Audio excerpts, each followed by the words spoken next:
Hello viewers, কি অবস্থা সবার? আশা করি ভালো। আমি আজকে শেয়ার করব ফুলকপি দিয়ে ডিমের কোরমা। ডিম ফুলকোর কোরমাটা অসাধারণ লাগে খেতে। তো শুরু করা যাক। প্রথমেই আমি মাঝারি সাইজের একটা ফুলকপি নিয়েছি। এরপরে এটাকে পিস করে কেটে ধুয়ে পরিষ্কার করে নিয়েছি। ফুলকপির স্মেলটা দূর করার জন্য আমি 5 মিনিট গরম করে নিব পরিমাণ মতো পানি আর লবণ দিয়ে। এবারে একটা প্যানে কিছুটা তেল দিয়ে ফুলকপি ভেজে নিব। পরিমাণ মতো লবণ দিয়ে নিব, যাতে করে কফির ভেতরে লবণটা ভালো করে যেতে পারে। এই পর্যায়ে নামিয়ে ফেলব। এখন সিদ্ধ করে রাখা ডিম দিয়ে দিব। হাফ টিস্পুন লবণ দিয়ে হালকা বাদামি করে ভেজে নিব। এই পর্যায়ে নামিয়ে ফেলব। খুব বেশি কড়া করে ভাজা যাবে না। মশলা, ফল এবং 2টা তেজপাতা দিয়ে দিব। এরপর দিব হাফ টিস্পুন পেঁয়াজ বাটা। নেড়ে 1 টিস্পুন লবণ দিব। এরপর 1 টিস্পুন করে আদা বাটা, রসুন বাটা, জিরা বাটা দিয়ে দিব।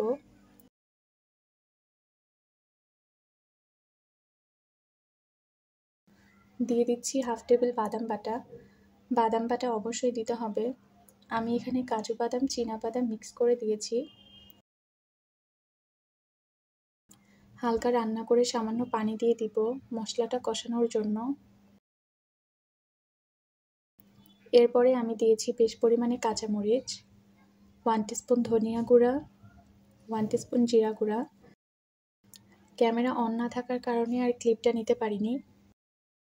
যাই হোক, আমি বোঝানোর জন্য আবারও সামান্য পরিমাণে ধনিয়া গুঁড়া আর জিরা গুঁড়া দিয়ে দিব। দিচ্ছি 1 টিস্পুন মরিচের গুঁড়া। এবারে ভালো করে কষিয়ে নিব।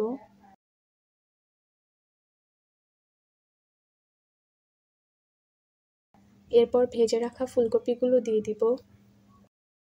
হালকা নেড়ে চেড়ে ভেজে রাখা ডিম দিয়ে দিব। সেটা দেওয়ার পরেও 2 মিনিট নেড়ে নিব। কষানোর এই পর্যায়ে দারুণ একটা স্মেল আসে। এরপরে 500 গ্রাম দুধ দিয়ে দিব। হালকা নেড়ে চেড়ে ফুটিয়ে নিব।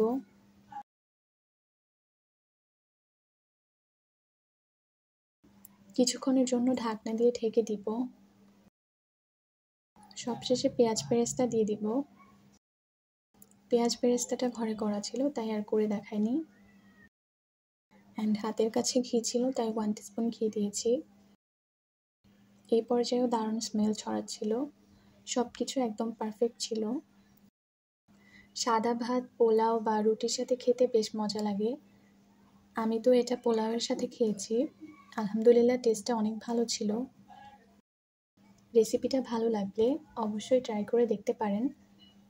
সবাই অনেক বেশি ভালো থাকবেন। ভিডিওটা দেখার জন্য অসংখ্য ধন্যবাদ।